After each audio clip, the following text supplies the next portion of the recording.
आज जो टॉपिक करने वाले हैं वो है parallelogram law of forces. Parallelogram law of forces, पहले एक डेफिनेशन देख लो, उसके बाद मैं आपको समझाता हूं कि ये होता क्या है। ठीक है, the parallelogram law of forces is used to find the resultant of two coplanar and concurrent forces. ये किसके लिए है? अगर हमारे पास दो फोर्सेस लग रही हैं और वो कोप्लेनर है, एक ही प्लेन पे लग रही है, और कंकरेंट है, मतलब एक ही बिंदु से स्टार्ट हो रही हैं, तो हम कहेंगे कि ये इसके ऊपर हम लगा सकते हैं रिजल्टेंट ढूंढने के लिए। ओके, ये कहता क्या है? If two forces acting simultaneously, अगर दो फोर्सेस एक साथ एक्ट कर रही हैं ऑन ए पार्टिकल, एक छोटे से पार्टिकल के ऊपर, be represented in magnitude and direction by two adjacent sides of parallelogram, तो उनको हम दो साइड्स के साथ बनाएंगे पैरेललोग्राम की, और इसको then their resultant may be represented, तो तब उनका रिजल्टेंट हम रिप्रेजेंट करा सकते हैं कैसे? मैग्नीट्यूड और डायरेक्शन पता कर सकते हैं by the diagonal of the parallelogram, parallelogram की डायरेक्ट जो डायगोनल है उसके साथ, which passes through their point of intersection. अब मतलब समझिए इसका, अब मतलब समझिए, अब हमने बात तो कर ली, अब मतलब समझते हैं। कहते हैं कि यहां पे एक कोई पार्टिकल है और इसके ऊपर हम एक पॉइंट से, एक बिंदु से फोर्स लगा रहे हैं, ऐसे इस बिंदु से इसके ऊपर फोर्स लग रहा है। बात समझ रहे हैं? ये देखिए, इस तरह से इस बिंदु के ऊपर फोर्स लग रहा है, तो हमारे पास ये कहते हैं, ये इसका सॉरी कलर थोड़ा अलग कर दूं, चलिए ये देखिए, तो हमारे पास ये दो फोर्स लग रहे हैं, ये है P, आपकी बुक में P1 लिखा हो, P2 लिखा हो, कोई प्रॉब्लम नहीं, नाम है कुछ भी हो सकता है, P लिख लीजिए, Q लिख लीजिए, इस तरह से। कहता है कि ये एक ही पॉइंट से, देखिए एक पॉइंट से शुरू हो रहे हैं, इसका मतलब है ये कंकरेंट है, कंकरेंट है, तो मतलब एक ही बिंदु से स्टार्ट हो रहे हैं, कंकरेंट है ये फोर्स, दोनों फोर्सेस कंकरेंट है, और ये हमारे जो है आपस में जो एंगल बना रहे हैं वो है थीटा एंगल है, और ये कोप्लेनर भी है, एक ही प्लेन पे काम कर रहे हैं, ये कोप्लेनर भी है, तो हमारे पास कंकरेंट है और कोप्लेनर है हमारे पास, ये बात हमें समझ आ गई। तो हम इसका रिजल्टेंट ढूंढना चाहते हैं, कितना है और कहां पर है, हमें नहीं पता, यही तो दुविधा है कि यहां पे इसका रिजल्टेंट जो निकलेगा वो इधर होगा, इधर होगा, इधर होगा, इधर होगा, ज्यादा होगा, कम होगा, किधर होगा, इधर होगा, इधर होगा, मुझे नहीं पता कहां होगा, मैं तो यहां नहीं बता सकता कितना है। तो हमें पता करने के लिए क्या करना पड़ेगा? इसके रिजल्टेंट को ढूंढने के लिए हमें दिमाग लगाना पड़ेगा। क्या करना पड़ेगा? दिमाग लगाना पड़ेगा। हमें कैसे दिमाग लगाएंगे? ये देखिए, कुछ इस तरह से कहते हैं कि इसको आप पैरेललोग्राम लॉ ऑफ फोर्स से कर सकते हैं। किस तरह से? ये देखिए, अगर मैं करूं, अगर ये दोनों फोर्स उठाकर मैं इसकी कॉपी कर लेता हूं, जस्ट आप देखना, अभी मैं आपको दिखाता हूं। ये मैंने एग्जैक्ट ऐसे रख लिया, इस तरह से रख लिया, और इसको भी मैंने कॉपी कर लिया, डायरेक्ट ऐसे ही कॉपी कर लिया, ऐसे। ये देखो, वही का वही एंगल दोनों बना रहे हैं, जैसे वो था वैसे ही। लेकिन अब मैं क्या करूंगा, थोड़ा सा दिमाग लगा के क्या करूंगा, इसको सिर्फ घुमा दूंगा और कुछ नहीं, ऐसे, ये देखिए, जस्ट ऐसे घुमा दूंगा, ठीक है वही, दोनों के बीच का एंगल चेंज नहीं हुआ, दोनों के बीच का एंगल चेंज नहीं हुआ, सिर्फ आपको दिखाने के लिए मैंने घुमा दिया और कुछ नहीं किया। अब मैं क्या करूंगा, अब मेरे पास इसके, हम क्या करेंगे, इसके पैरेललोग्राम बना देंगे, इसको एक पैरेललोग्राम बना देंगे, इसकी मिरर इमेज इधर बना देंगे।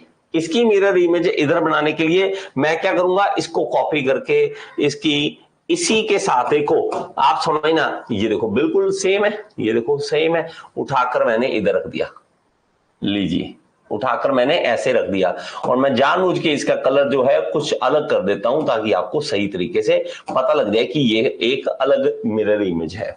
अगर मैं कहूं इसको भी, तो इसका भी मैं कॉपी कर लेता हूं, और कॉपी करने के बाद इसको उठाकर यहां रख देता हूं, यहां देखिए, ये देखिए, तो ये क्या बन गया, एक समांतर चतुर्भुज बन गई, समानांतर चतुर्भुज, या इसको कहते हैं पैरेललोग्राम बन गया।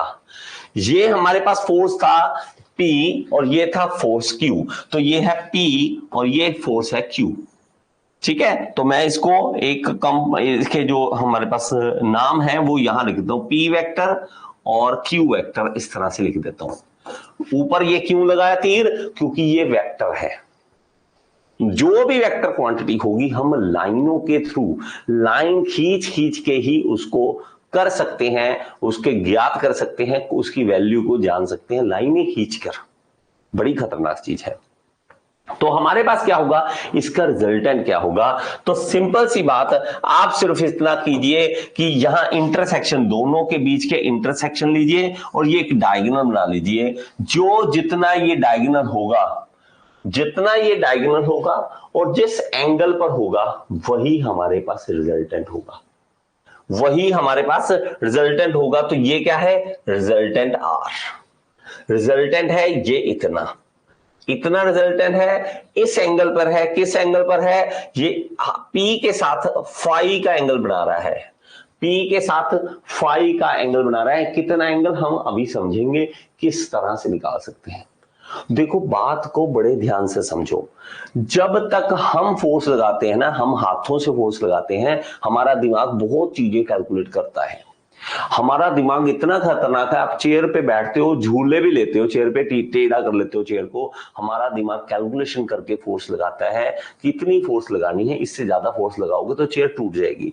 हमारा एंगल, आप बाइक चलाते हो तो बाइक को टेढ़ा करते हो, उतना टेढ़ा करते हो जितना पता है कि चल जाएगा, हमारा ये गिरेगा नहीं बाइक, हम उससे ज्यादा टेढ़ा भी नहीं करते। हर चीज की कैलकुलेशन हम इसी हिसाब से करते हैं, हमारा दिमाग करके देता है। एक्चुअली हमें पता भी नहीं, अगर हमें खुद का कैलकुलेशन करने का लग जाए ना कि कितने न्यूटन बल लगाए कि ये दरवाजा खुल जाए, तो आप दरवाजा भी नहीं खोल सकते। आप हैरान हो जाओगे, आप दरवाजा भी नहीं खोल सकते। पेड़ गिराना है, पेड़ गिराना है तो हमें क्या, दोनों तरफ से रस्सी बांध के खींचेंगे, हमारा दिमाग कैलकुलेशन कर लेगा कि कितना फोर्स लगाना है और कहां गिरेगा, ये भी कैलकुलेशन। लेकिन अगर मैं कहूं ये बताओ, ये रही मशीन खींचने वाली इधर, ये रही मशीन खींचने वाली इधर, इसको बताओ कितने न्यूटन फोर्स लगाए और इसको बताए कितने न्यूटन फोर्स लगाए, ताकि ट्री जो है वो कहां पे गिरे, आपका जान निकल जाएगी। आप इसी तरह से फिर ढूंढोगे, रास्ते ढूंढोगे कि ये कितना फोर्स लगाऊं, ये कितना फोर्स लगाऊं, आपस में कितना एंगल पे लगाऊं, ताकि हमारे पास रिजल्टेंट ऐसे निकले। अब इस रिजल्टेंट को ढूंढने के लिए ये देखिए, ये दोनों के बीच का एंगल P और Q के बीच का एंगल जो कहलाएगा वो कहलाएगा थीटा, और जो रिजल्टेंट बनाएगा P के साथ उसको हम कहेंगे फाई, उसको कहेंगे फाई। तो हमारे पास इस तरह से हम दो फोर्सेस के बीच का अगर रिजल्टेंट निकालना है तो पैरेललोग्राम बनाइए, उसका ये जो डायगोनल होगा वो रिजल्टेंट बताएगा। अब इसको ढूंढने के दो मेथड है, एक है एनालिटिकल मेथड, मैं इसको इस हिसाब से लिखता हूं, ठीक है। देखिए, एक है एनालिटिकल मेथड, एनालिटिकल मेथड, और दूसरा है ग्राफिकल मेथड, ग्राफिकल मेथड।